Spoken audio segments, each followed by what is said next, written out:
Member for Peace River North.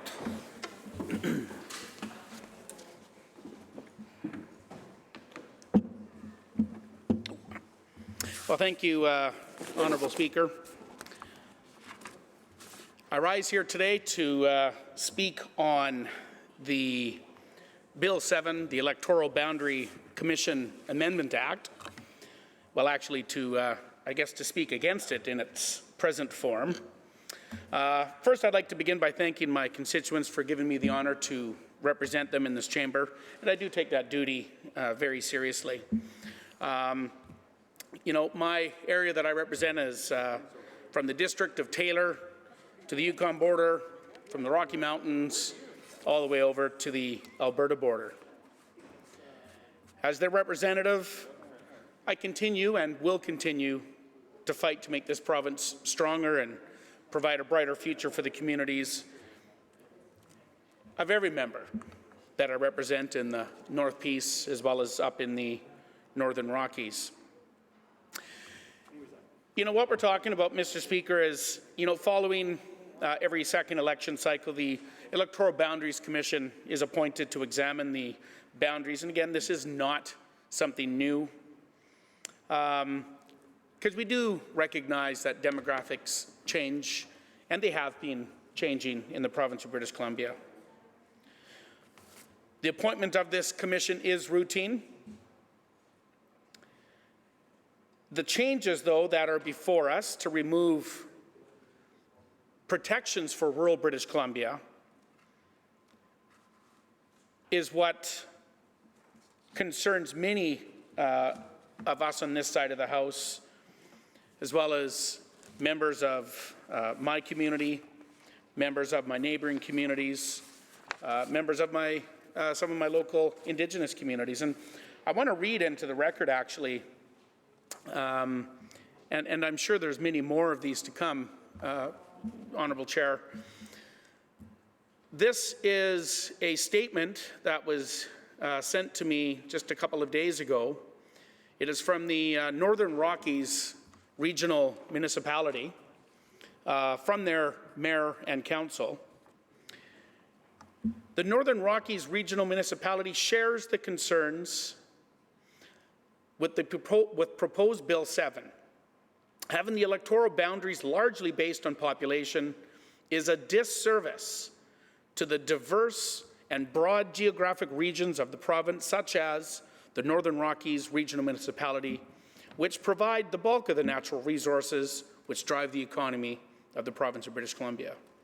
The proposed language in Bill 7, which states that the Commission may take into account special considerations respecting demographic and geographic factors, close quote, does not adequately ensure that geographic and demographic considerations of regions such as the Northern Rockies Regional Municipality are represented effectively in matters that impact all British Columbia. And again, that is a letter that was sent to me from the Mayor and Council of the Northern Rockies Regional Municipality. I have had conversations since this bill was introduced with many people, and they share that very similar concern that I just read to you there, Mr. Speaker. Specifically, this bill, in regards to the rural protection, will impact regions of Caribou-Thompson, the Columbia Kootenays, and the North. You know, when I say the North, it's a very quick soundbite, the North. But when you put that into perspective, the North, as a landmass, that is more than half of the province of British Columbia, the North. And this is an area that is going to be impacted dramatically by the proposed Bill 7. You know, these regions have been protected for a number of years because, well, they had a lower population, much lower, obviously, densely, than the Lower Mainland and our larger rural, urban centres. They are vast demographic regions full of diverse people, that deserve to be fairly represented in Victoria. And we've heard this urban-rural divide. I've been hearing it for as long as I can remember. It's a discussion that we've had around the supper table for years now. And, Honourable Speaker, all I see that this bill and the potential outcome of this bill is it would create much more of a divide. And we need to be mending that divide, improving it, bringing us all together, making sure that everyone has a voice in this place. The purpose of the Electoral Boundary Commission, though, is to make sure that the political boundaries in this province are drawn in a certain way to provide people with just that, the representation that they deserve. And for the most part, my constituents are quite happy with the representation that they receive in Peace River North, as I'm sure my other colleagues in the North are as well.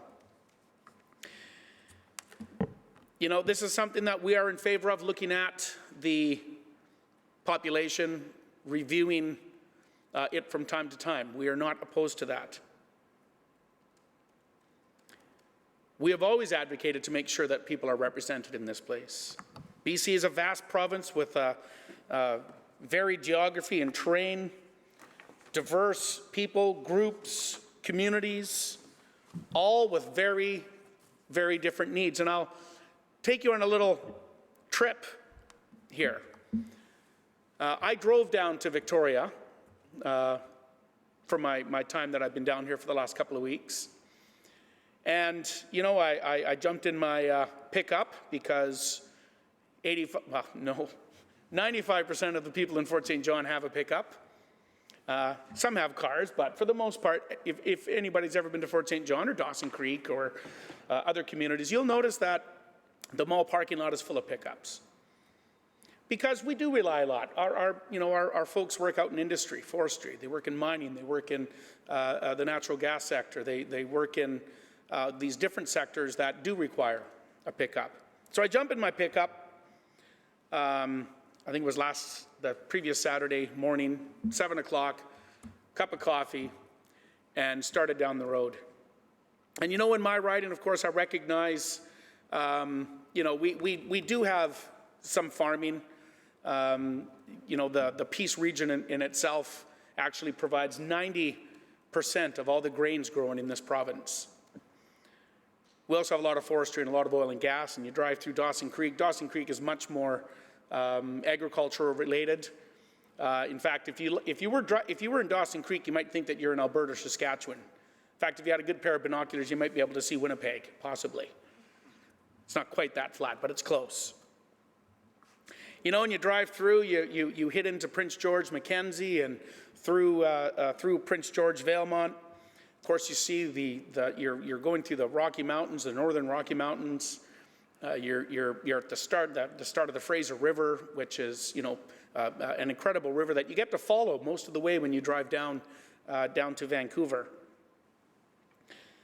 Caribou North, the Caribou, Chilcotin. You start to see the ranches, and again, more forestry. Forestry plays such an integral role in the province of British Columbia, as well as these other pieces.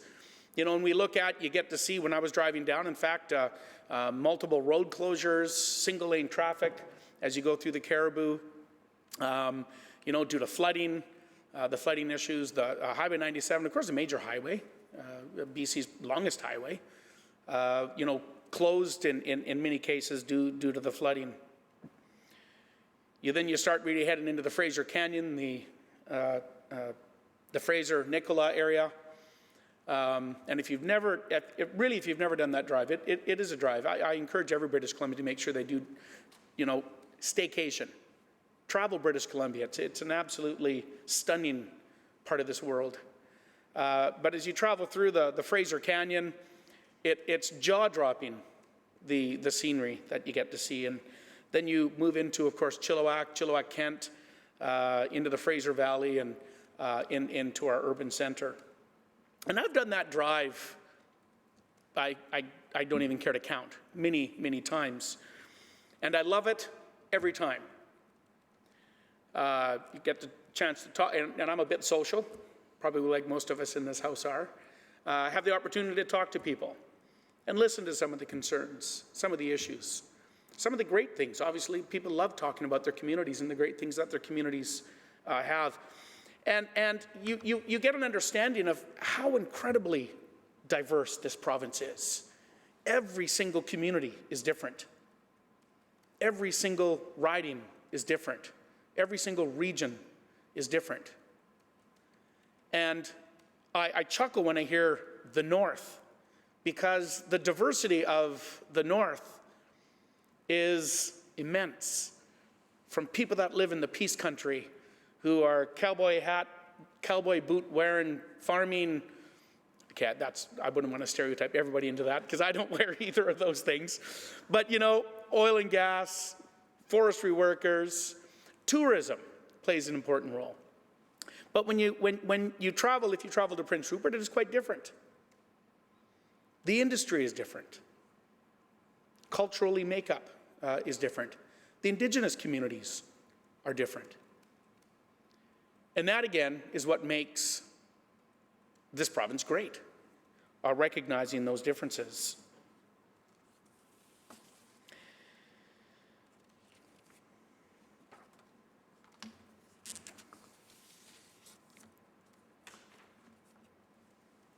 So this is why the Electoral Boundaries Commission itself has said that representation is not simply anchored to equality of population. A 2015 report says factors like geography, community history, community interests, and minority representation should be taken into account when deciding on how to draw electoral boundaries. It acknowledges and leaves this understanding that the needs of places like Terrace or Williams Lake are vastly different than those of Surrey. Or Atlin and the district of Hudson's Hope are different than Prince George. Our current electoral boundaries in rural BC recognize these unique circumstances of these places and the reality that they may not presently have a large population, but it does not lessen the need for strong representation in this place. We got to consider also, and I touched on it very briefly, that a large percent of our Indigenous communities are located in these regions that I talked about earlier that are being looked at to change. 30% of First Nations in British Columbia live in the North and Caribou-Thompson regions. Many of them, in my own riding as well, are incredibly remote locations. We need to ensure that they have easy access and have a voice in this place. We also need to ensure, though, and I think this is important, the government side has said this in a few of their remarks, that we are opposed to looking at this commission or having changes, and we are not at all opposed to this.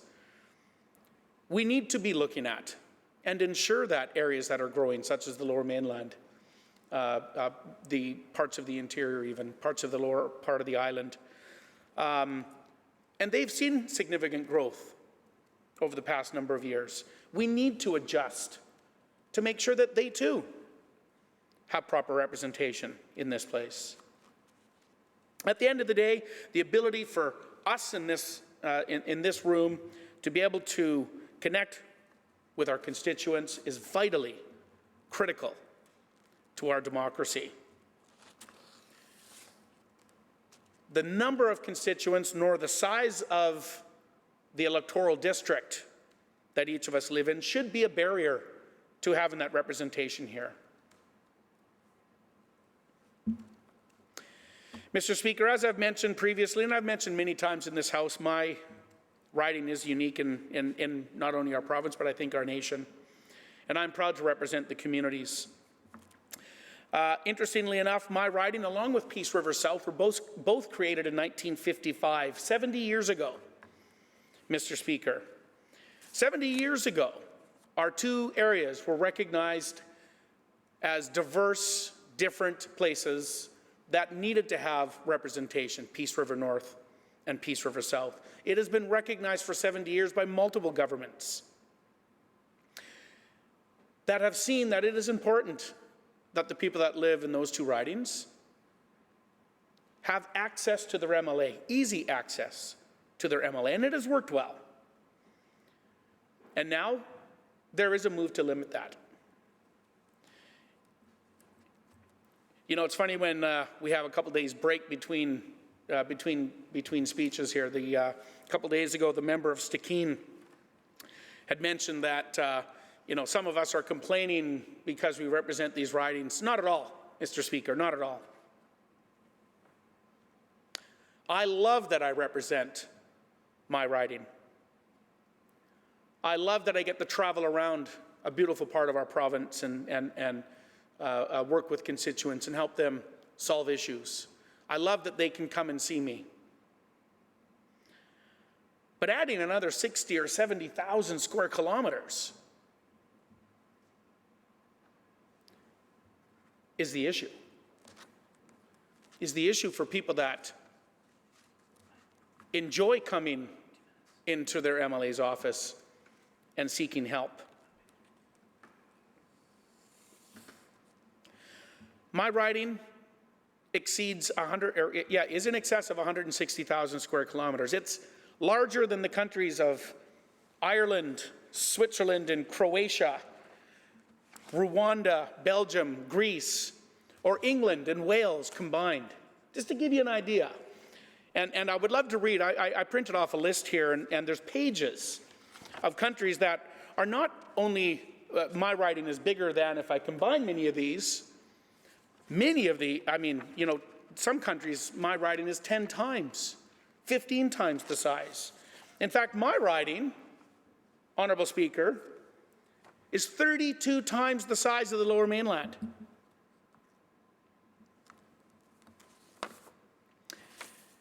To extend and create a larger riding is simply unfathomable. And I've been hearing regularly since this bill was introduced from constituents that are just gobsmacked by this proposal. Again, Mr. Speaker, our province is diverse. My riding is diverse. From culture to industry, the size of population, our Indigenous communities.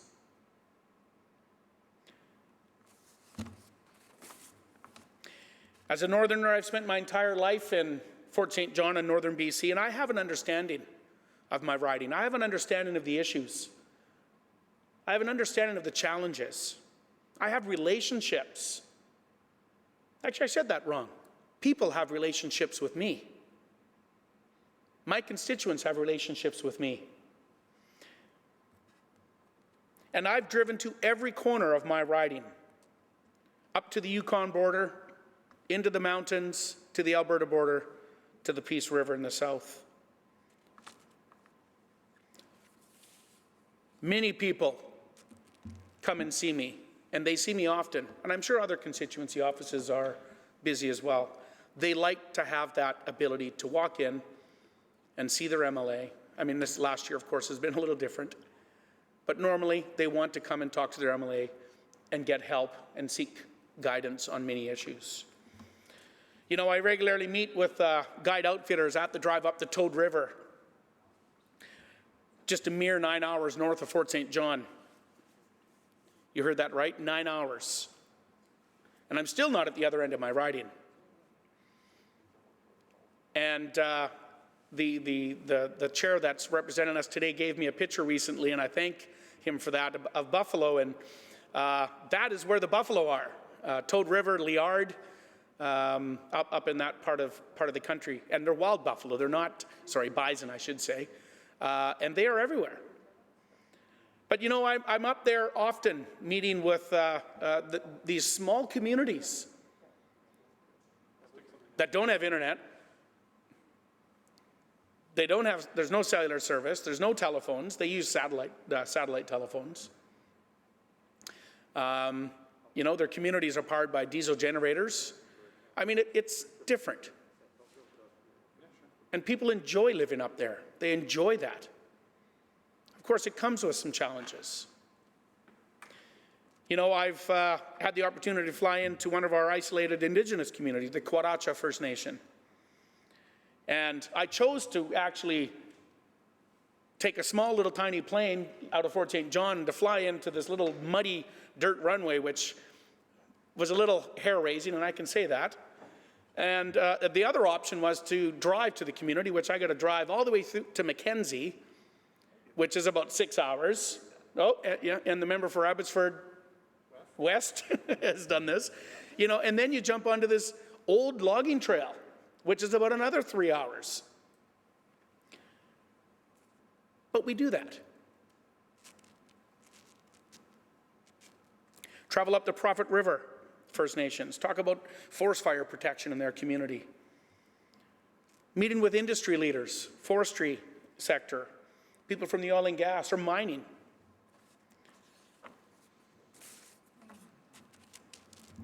Traveling right up to the far northeast corner, a little tiny place called Helmet. Or sorry, yeah, far northeast corner, almost at the Northwest Territories.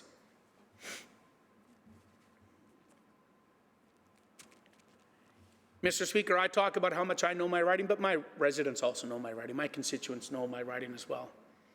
And they know that they can come and talk to me, they can lean on me whenever they need to get the representation or to help work through a problem.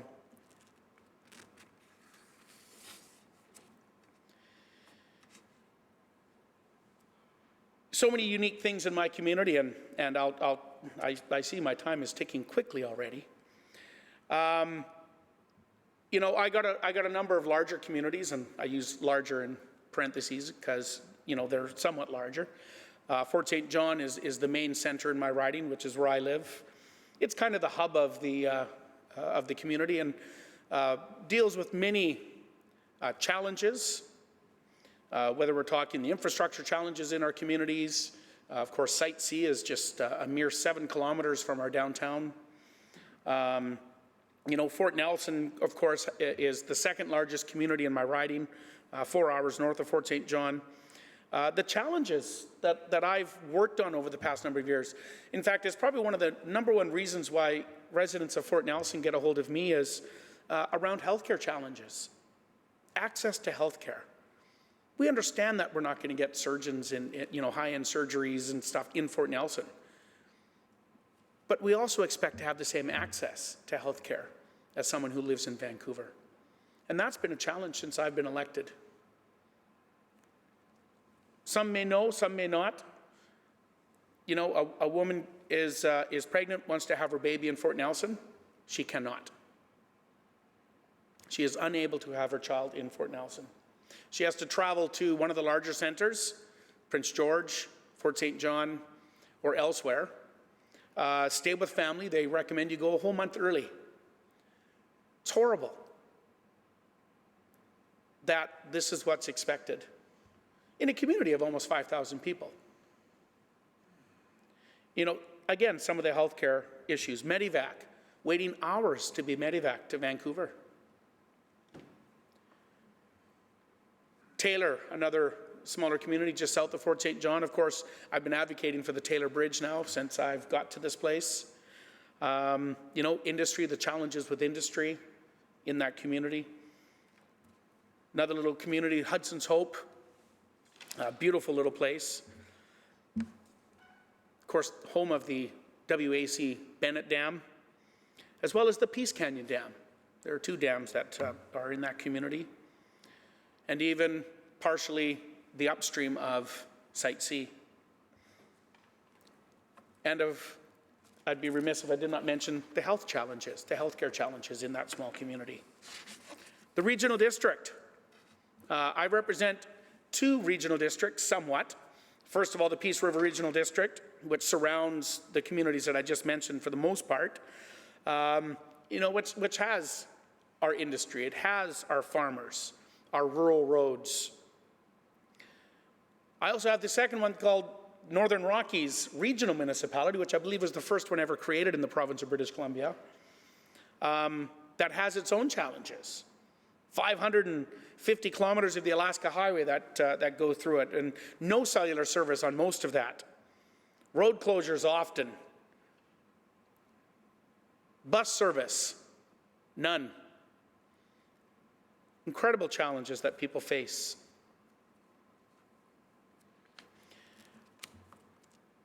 But it is beautiful, the region.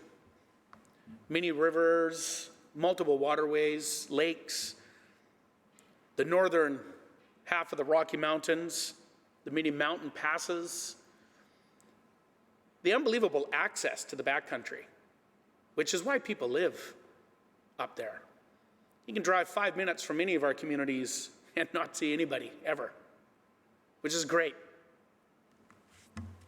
Incredible vast fields I mentioned earlier, whether it be grain or our cattle ranchers.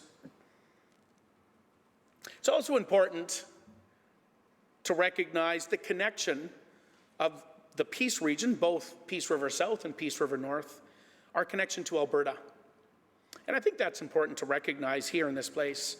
The city of Grand Prairie, which is really the getaway for anybody who lives in the Northeast, because it's a 2-hour drive from Fort St. John, or an hour drive. It's the quick getaway. Edmonton is actually where people really go if they want to go to the city. It's easier to get to than Prince George. You don't have to go through a mountain pass. And in the wintertime, the mountains, it's not a great mountain pass to be traveling through. Many of my constituents have family on both sides of the border. They share businesses on both sides of the border. Services travel back and forth. In fact, I've had many local businesses that are struggling because of this relationship. In fact, just recently I brought up an issue with Boston Pizza in Fort St. John and Fort Nelson because they don't qualify for the grant because they have part ownership in Alberta, which is very unfortunate. These are just a little snippet of some of the issues that people are coming to me for as their representative. But this place, we have a duty to the residents of the Peace Country, or the Kootenays, to make sure that those people have a better feel for a relationship to this place than they do with Edmonton for us in the north, or people in the Kootenays with Calgary. People should have a closer connection to us here. And this bill does not help that. You know, I've talked a little bit about travel and sizes, and I know some MLAs that live in the, and I think we'll be hearing from some of the our urban MLAs, you know, that can walk across their ridings, and I chuckle at that they can walk across their ridings, and I think the chair probably can almost walk across his riding in a decent afternoon or less. I can't even get to Taylor in an afternoon, and that's just south of Fort St. John.